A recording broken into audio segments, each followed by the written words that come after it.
Hey everyone, welcome to session 4 of the JAR Community Series. My name is Victor Sturgis. I'm a tax senior manager at Crow LLP. I've been with the company since January of 2012, so that's almost 9 years I've been at my same company. So I'm excited to be here today to talk to you about our community, and I'm going to talk about my role and a responsibility that I perform in the community, as well as some decisions that I made this week. I think a lot of you make decisions on a daily basis, and I'm going to talk about sometimes you have to make hard decisions, sometimes you have to make easy decisions, but we'll talk a little bit more about that when I get there. So let's talk about a role that I provide to my community. So first, I'm going to start with two definitions, two words that you guys may be familiar with, but one word is an employee, and the other word is a volunteer. And so the difference between the two is an employee is someone who uses their skill and takes their time to work at a job, right? And then they get paid for what they do. A volunteer, on the other hand, is someone who may use the same skills and may work for a company or an organization and help them by volunteering, but they don't get paid for what they do. And so they're really just doing that to help the community. And so one thing that's really important to me is helping educate kids like you about things like our community and things like financial literacy.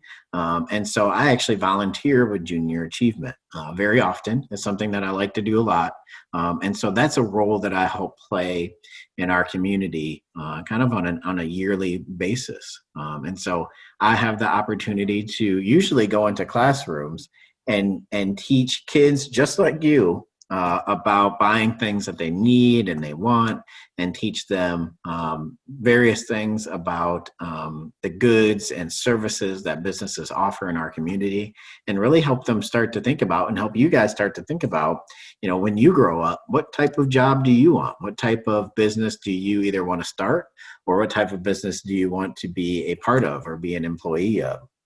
And so that's the role that I help play, one of the roles that I help play in our community, besides being a citizen in our community, right? So a citizen, just to talk about that, is really the people that live in our communities, right? So that's me. I'm a citizen.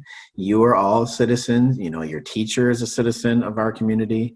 And so we are all the people that live in a community. And a community can be your neighborhood, your community can be the city that you live in, your community could be the state that you live in. You can even think of the world as a community of people, right? And we're all citizens of the world. So we all play a role in our communities as citizens.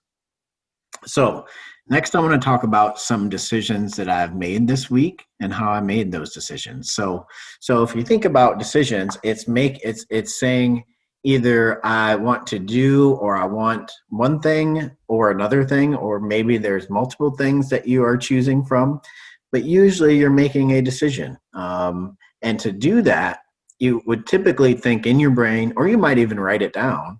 You might think about all of the good things that go with one particular thing that you can decide on, or you can think about all the bad things. And then when you think about those things, you say, okay, I have 5 good things about this decision and maybe 2 bad things about this decision.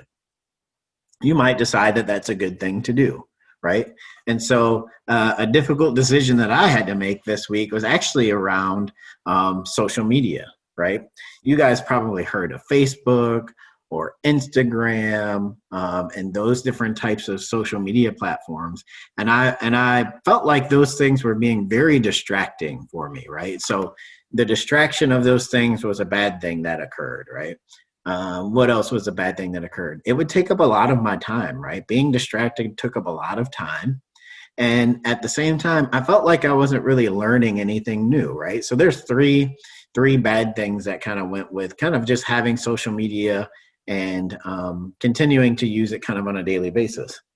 On the good side, right, social media helps keep you updated on news and things that are happening. It keeps you connected with friends and family in a lot of cases. And those are really 2 good things that you can think about from social media. So I had 3 things that were kind of bad or things that I wanted to change, and 2 things that were good. And so recently I made a difficult decision of taking a break from social media. So I deleted the social media apps that I have on my phone and made that decision just for the time being. And you can do that. Sometimes you decide something one day or 1 week or 1 month, and then you change that decision later. That's certainly something that you're able to do. And many of you have probably seen recently, depending on when you're watching this video, we as a country, as citizens of our country, have had to make the decision and vote on a new president, right? And so we went through. Everyone as citizens has the right to vote for the most part, and so as adult citizens, after a certain age, you have the right to vote. And so we all went to vote, and we voted for our president. We voted for various other members of our government. And with that decision, a lot of people had to go through and decide what were good things and what were bad things, and then decide who, as a person, they wanted to help lead our country or help lead our government, right? And that's a really hard decision. I'm sure your parents were pretty stressed out about that type of decision that they had to make, because it is a big deal. It's a decision that tells us what the future of our community as a country is going to be. And at the end of the day, the important lesson to realize is that sometimes when you make a decision, especially as a citizen, as a part of a community, right? So there's lots of people in a community, you may not get the decision that you want. So you may vote for someone, and that might be, might not be the winner of an election or that decision process, right? Other citizens in your community decided that it was better for your community to have someone else lead our government. And sometimes that happens. And when that happens, you have to understand that while you didn't get, the person that you wanted or the thing that you wanted specifically, that this community as a whole decided that it's best for everyone if this person or this thing happens, right? And so you have to respect that decision as a citizen in your community. And so that's a really important decision or lesson to learn when you think about making decisions, especially as a part of a group, especially as a part of a community. So that's it for session 4. Thank you for joining me today.